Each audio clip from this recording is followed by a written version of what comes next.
Good evening students. आज हम बात करेंगे प्रतिशत की। प्रतिशत हमें पता है, हम स्कूल में पढ़ते हुए आए हैं, हमारे इतने प्रतिशत नंबर आए हैं, इतने परसेंटेज आई है। तो उसी का सबसे पहला बेसिक कॉन्सेप्ट, प्रतिशत को भिन्न में बदलना और भिन्न से अनुपात में बदलना। मतलब परसेंटेज को फ्रैक्शन में बदलना और फ्रैक्शन से फिर रेशियो में बदलने के लिए हम यूज़ करते हैं जितना प्रतिशत दिया है उसे 100 से भाग कर देंगे। मीन्स जैसे मैंने क्वेश्चन लिया यहाँ पे 0.4% को फ्रैक्शन में बदलना है, तो हमें क्या करना चाहिए, 0.4 भाग किया 100 से, 0.4 बटा 100 आया, काट के 1 बटा 250, ये मेरा फ्रैक्शन आ गया। ये हमारा दूसरा बेसिक कॉन्सेप्ट। डेसिमल से रेशियो में बदलना, रेशियो से फ्रैक्शन में और फ्रैक्शन से फिर परसेंटेज।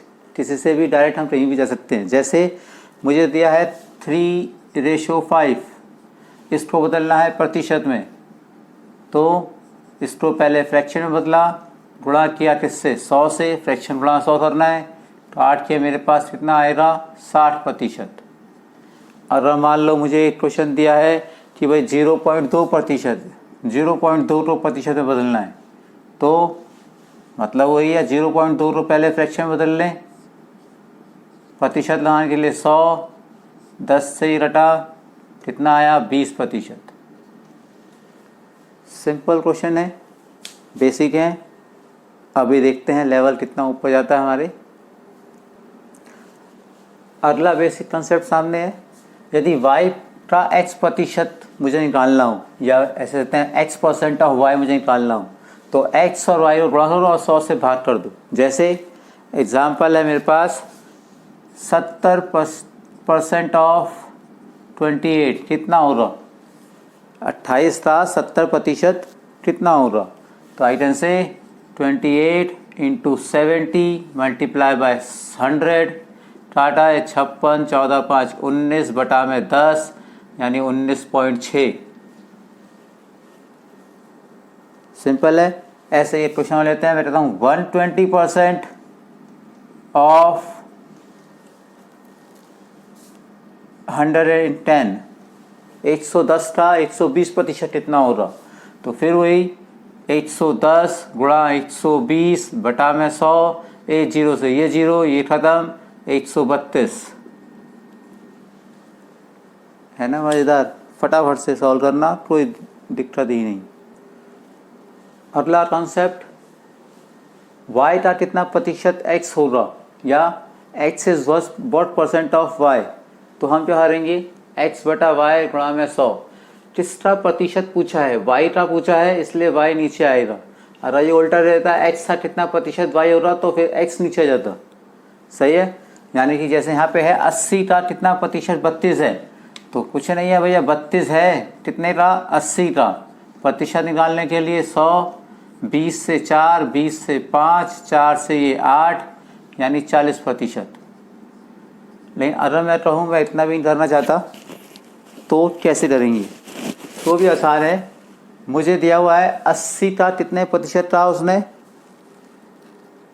32 है, तो मैं कहता हूँ भैया जी x 80 का 10% कितना होगा, 8, तो भैया 20% कितना हुआ, 16, 30% कितना हुआ, 24, और 40% कितना हुआ, 32। ये तो माइंड में भी कर सकते हो ना। इससे आसान तरीका क्या होगा फिर। अगला concept, y% of x is z, then what is the value of x। यदि x का y% z है, तो x का मान क्या होगा, उसको निकालने का शॉर्ट तरीका ये दिया मैंने, यहाँ लिखा मैं 30% ऑफ x, अगर 72 है तो x का मान कितना हुआ, तो x बराबर कितना हो गया मेरे पास, 72 गुणा में 100 बटा में 30, ये घटा इससे, 30 से ये 24 यानी 240। लेकिन मैं कहूँ मैं इसमें भी पेन नहीं चलाना चाहता, तो कैसे होगा, 30% कितना है मेरे पास, 72, तो 10% कितना हुआ, यहाँ पे मैंने 3 से भाग किया, तो इधर भी 3 से भाग कर कितना है, 24, तो 100% कितना होगा,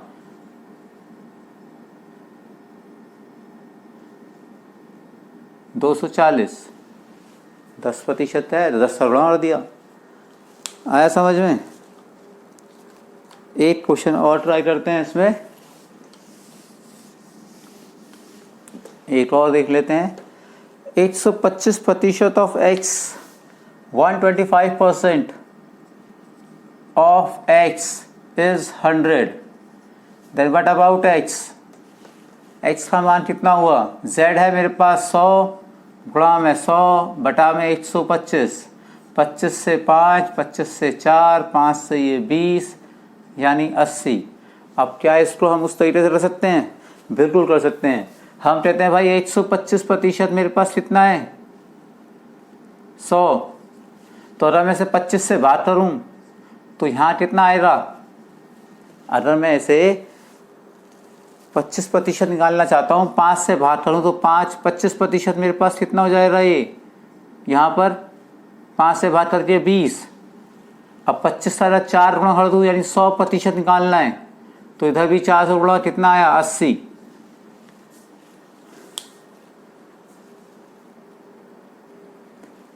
ये और एक बेसिक तरीका, x% of y% of z is कितना होगा? ऐसे ही पूछा z का y% का x% कितना होगा? तो हमें कुछ नहीं करना, जितने प्रतिशत दिए उन सबको गुणा कर लो और हर एक प्रतिशत के लिए 100 नीचे लगा दो। और तीसरा पूछा z का z से गुणा कर दो। जैसे मैं यहाँ था 20%, 20% ऑफ 30% ऑफ 700, तो मेरा z तो हो गया 700, 30 से प्रतिशत का 100 और 20 से प्रतिशत का भी 100। 2 जीरो से ये 2 जो ख़त्म, इन 2 जीरो से ये 2 जो ख़त्म, यहाँ आया 6, यहाँ आया 7 यानी 42 answer.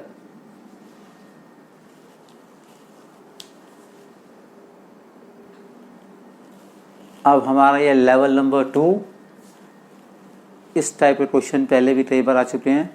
In a school 60% are boys and 972 girls. एक स्कूल में 60% लड़के हैं और 972 लड़कियां पढ़ती हैं।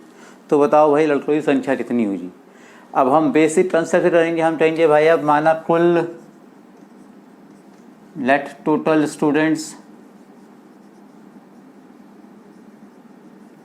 Is equals to X. हम कहेंगे x का 60% प्लस x का प्लस में 972 और फिर सॉल्व करना शुरू करेंगे।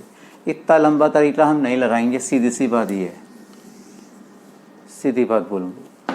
हम सिंपल सी कहानी लगाएंगे। इधर हम कहेंगे भैया जी बॉयज़ और ये गर्ल्स। स्कूल में 60% बॉयज़ हैं, तो भैया स्कूल में 100% बच्चे होते हैं हमेशा। अगर बॉयज़ लड़के और लड़कियाँ ही होते हैं उसमें। अगर 60% मेरे पास, 60% मेरे पास बॉयज़ हैं, तो गर्ल्स कितनी हो रही? 40%। ठीक है ना? अब मुझे दिया क्या है? गर्ल्स की संख्या दी है 972, तो बॉयज़ की बतानी है, इसको मैंने x मान लिया। अब यहाँ देखो भाई, इसको लिख सकता हूँ 60 और 40 का मतलब ये कटता है 20 से 2, 20 से 3, तो मेरे पास क्या आ गया? अगर 3 बॉयज़ हैं तो 2 गर्ल्स हैं। मुझे किसकी संख्या निकालनी है? बॉयज़ की। बॉयज़ की निकालनी है, बॉयज़ को ऊपर रखो, गर्ल्स की संख्या दी थी इसे नीचे रखो और गुणा कर दो किससे? 972 से, जो गर्ल्स की संख्या थी। 2 से काटूंगा 486, 486 को गुणा करो 3 से 1458। इतने बॉयज़ थे स्कूल के अंदर। आया समझ में? एक क्वेश्चन और ट्राई करते हैं इसी पे। एक स्कूल में 70% बॉयज़ हैं, 504 लड़कियां हैं, तो बॉयज़ कितने हैं? 70%। गर्ल्स कितनी होंगी? 30%। लड़कियां कितनी थी है? 504। ये मेरे पास हो गया x। ये कटा 10 से 3, ये कटा 10 से 7। बॉयज़ निकालना है 7 बटा में 3 गुणा में 504। 3 से कटता है, कितना आएगा? 168। गुणा करो और आंसर पाओ, यानी कि 1176।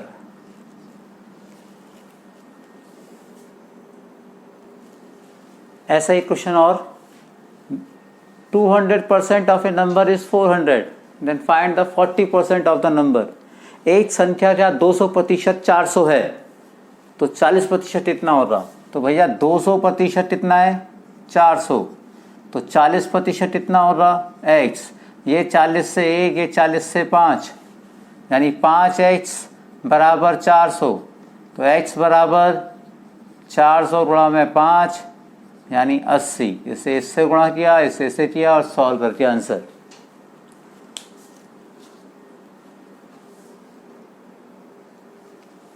अब इसमें पूछा when 520 is increased by 60% then the number will be, अगर 520 था 60% बढ़ा दिया जाए तो नंबर कितना होगा? आप क्या करोगे? पहले 520 का 60% निकालने बैठेंगे, तो ये 2 0 30, 6 दूनी 12, 6 पंजे 30 और 312। अब इसको 520 में 312 जोड़ने बैठेंगे, मेरे पास आया 832। प्रोसेस सही है लेकिन थोड़ा सा टाइम लगता है। भाई 100 पर कितना बढ़ाया? 60%। अब मेरे पास 100% तो पहले ही था, 60% में और जोड़ दूँ कितना हो गया? 160%। तो भैया सीधे से बोलो ना एक्स्ट्रा 160%, यानी कि हमें 520 का कितना निकालना है? 160%। ये कटी 2 0, 16 दूनी 32, 832 आंसर।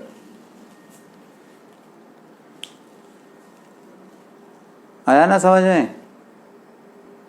पहले वाले ही तरह ये क्वेश्चन 410 को कम किया 60%, तो संख्या क्या होगी? अब की बात कम किया है तो 60% कम करने का मतलब कितना रह गया? अब माइनस करूँ 60%, तो मेरे पास रह गया 40%। तो भैया जी 40% निकालो 410 का और आंसर पालो, यानी कि 4 4 16 और 4 164।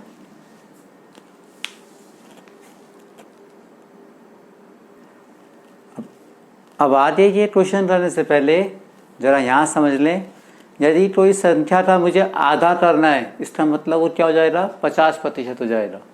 अगर मैंने उसका 1/3 किया तो कितना हो गया? 33 से 3%। जितना भी दिया है उसे 100 से भाग कर लिया हमने, सीधी सी बात है। इन संख्याओं को 100 से कर रहे हैं हम। 100 बटा में 2 करूँगा तो मेरे पास कितना आएगा? 50% ही आएगा ना, तो मैंने वही लिखा 50% होता है। ऐसे ही 100/3 करेंगे तो 33 से 3 आएगा। 1/4 करेंगे तो 25 आएगा।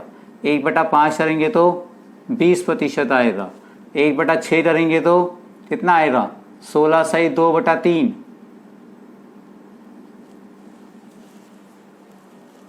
ठीक है ना? अगर 7 करेंगे तो 14 सही 2/7।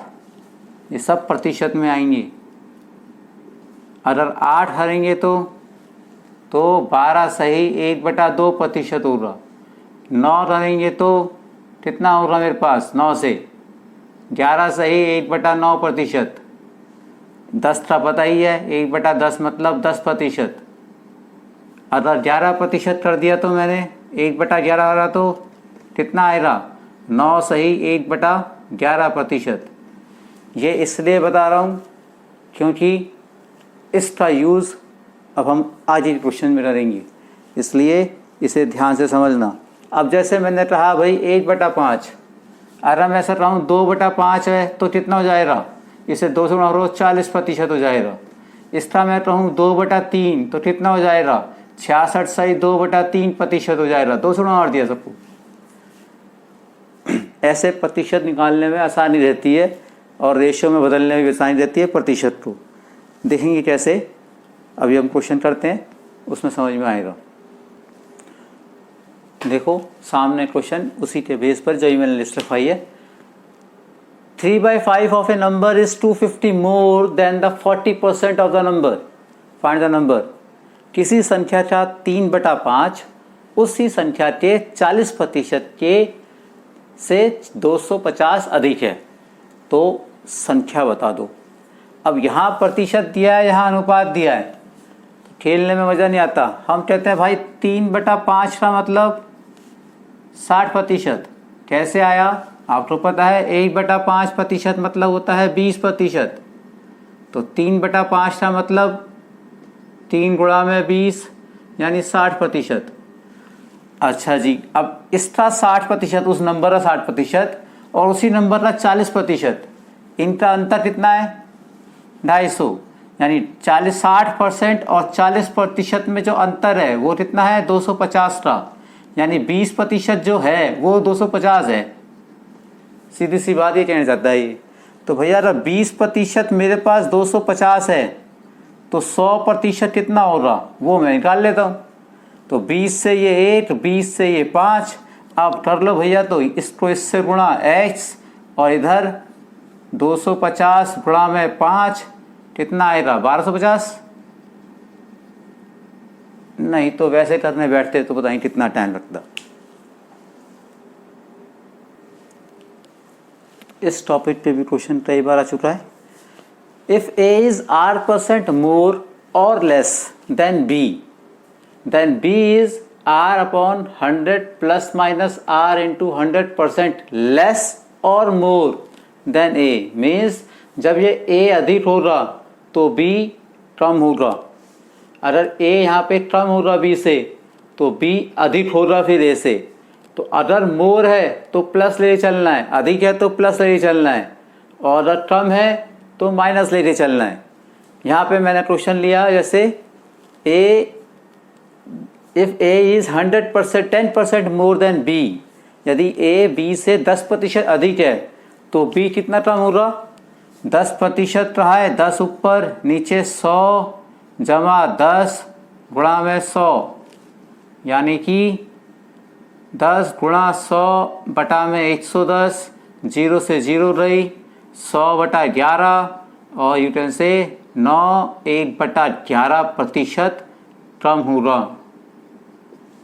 मैं फिर बोल रहा हूँ, यहाँ पर अगर ये अधिक रहा है तो यहाँ पे प्लस लेके चलना होता है क्योंकि यहाँ पे कम पूछ रहा है, और अगर वो कम दिया है और फिर अधिक पूछेगा तो माइनस वाला साइन लेके यानी माइनस कर देंगे इसमें से।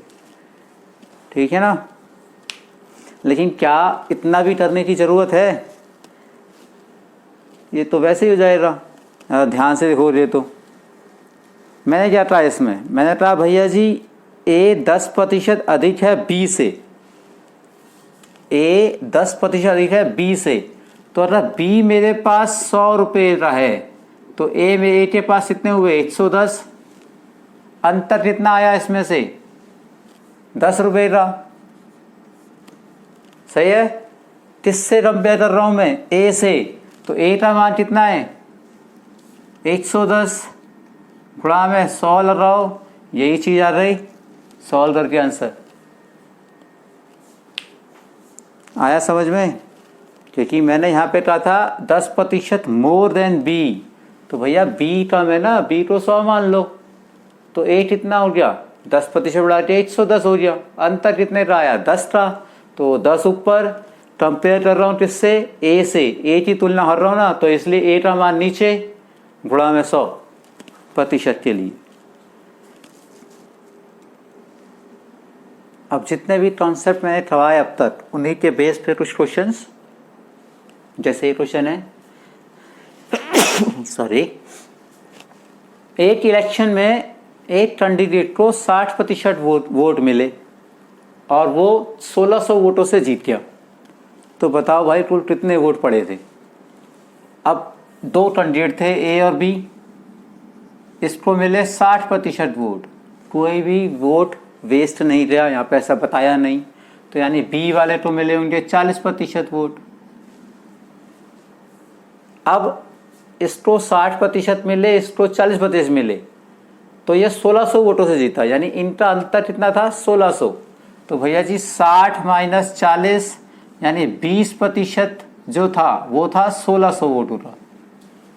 तो भैया जी पूरा 100% वोट मुझे चाहिए, तो कितने थे? फिर वही बात, 20 से 1, 20 से 5 करो गुणा और आंसर x बराबर 1600 गुणा में 5 यानी कि 8000 वोट।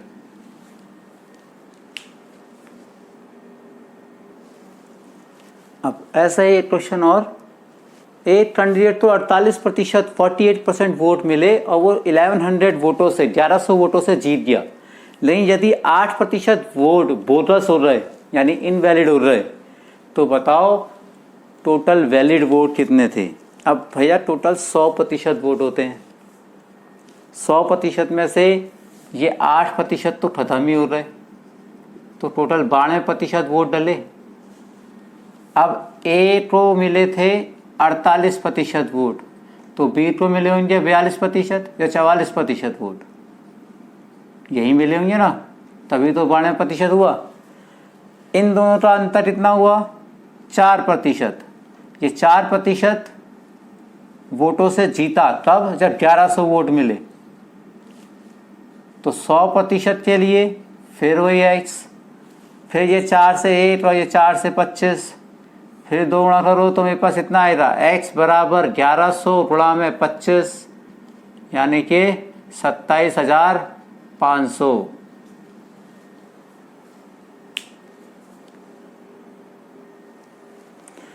ये देखो जी क्वेश्चन, ये एसएससी के एग्जाम में भी आ चुका है। A person gave 20% of income to his son, 20% अपनी जितनी उसकी सैलरी थी उसका 20% उसने बेटे को दे दिया। 30% of remaining to his wife, जितना बचा उसका 30% जो बच गया 20% देने के बाद उसका 30% अपनी वाइफ को दे दिया, और फिर जो बचा उसका 10% दान कर दिया।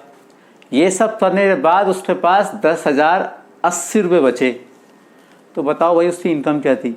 अब क्या आप इसको कैसे करोगे, पहले x मानोगे इनकम, उसका 20% निकाल के उस x में से माइनस करोगे, फिर जो आएगा उसका 30% निकाल के फिर उसको माइनस करोगे x जो पहले बची थी उसमें से, और फिर जो बचेगा उसका तो इतना लंबा टाइम नहीं हो रहा आपके पास। आप सोचो उसकी इनकम थी लेट्स सपोज 100 रुपये या 100% थी, ऐसे कहो ना। 100% में से 20% पहले उसने कर दी सन को दे दी, कितनी रह रही 80% रह रही। इस 80% का 30% वाइफ को दे दिया, तो 80 का 30% कितना होता है 24%। तो अरे ये माइनस कर दूँ इसमें से, कितना बचेगा मेरे पास, 80 में से 24 जाएंगे तो 56% बचेगा।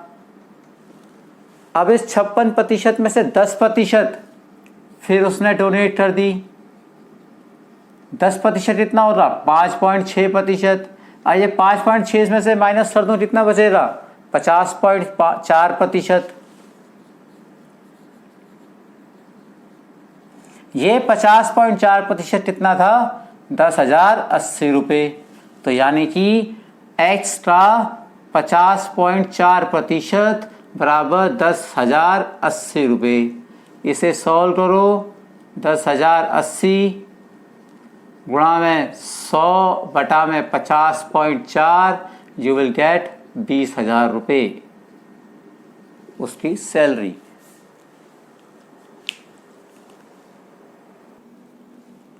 एक और अच्छा question, a student has to secure 40% marks to pass. एक बच्चे को पास होने के लिए स्कूल में 40% नंबर चाहिए, हमें भी 40% ही चाहिए होते जब हमें पास होना था। But he get 90 marks and fail by 10 marks. लेकिन उसको सिर्फ 90 नंबर मिले और वो फेल हो गया 10 नंबरों से। 10 नंबर और मिल जाते तो शायद उससे 40% बन जाते। मतलब कहने का इसका ये है। तो कह रहा है बताओ टोटल परीक्षा जो थी वो कितने नंबर की थी। तो भैया जी पास होने के लिए उसे कितने चाहिए 90 तो मिले, 10 और मिल जाते तो वो पास होता, यानी 100 हो जाते तो वो पास चला जाता। अब ये 100 नंबर कितने दिलाते 40% के। तो यानी भैया 40% अगर मेरा 100 है तो 10% कितना हो रहा, यहाँ पे मैंने 4 से भाग किया तो यहाँ भी 4 से यानी 25 हो रहा। तो 100% कितना हो रहा 10 से गुणा कर दूँ यानी 250 नंबर, 250 नंबर का पूरा पेपर था जिसमें वो बालक फेल हो गया 10 नंबर से। तो भाई अब इस क्वेश्चन की बात करें, salary of a person increase by 10% then decrease by 10%, then what is the change the salary in the percentage. एक व्यक्ति की सैलरी पहले 10% तो बढ़ा दी, उसे बोनस के नाम पे खुश कर दिया, और फिर देन डिक्रीज बाय 10%। और फिर उसे 10% घटा दी, वो तो परेशान हो गया। Now the change in salary कितना हुआ भाई, कितने प्रतिशत तक चेंज आया उसकी सैलरी में। मैंने परसेंटेज प्रॉफिट एंड लॉस में बताया था कि जब भी इंक्रीज और डिक्रीज मतलब प्रॉफिट और लॉस एक तरह से सेम होता है तो मेरे पास हमेशा लॉस आता है, यानी कि हमेशा डिक्रीज आएगा, हमेशा ही लॉस होता है इस केस में। और वो लॉस कैसे आता है, जितना भी दिया है वो बटा में 100, यानी यहाँ पर 10 गुणा में 10 बटा में 100, यानी 1% का लॉस हो गया। इसको आप ऐसे भी कर सकते हो, अगर मेरी सैलरी अभी 100 रुपये थी, 10% बढ़ा दी, कितनी हो रही 110। अब 10% ये बढ़ाई थी, फिर 10% कम कर दिया, कितनी रह रही 10% कम करूँ तो 110 था 10% 11, कितनी रह रही 99 रुपये रह रही। तो भैया पहले 100 थी, अब 99 रह रही, तो अंतर कितने का आया, 1 का। नीचे पेपर बेसिक सैलरी 100 रुपये, प्रतिशत निकालने के लिए 100, 1%। आप इस तरह से भी इसको कर सकते हो।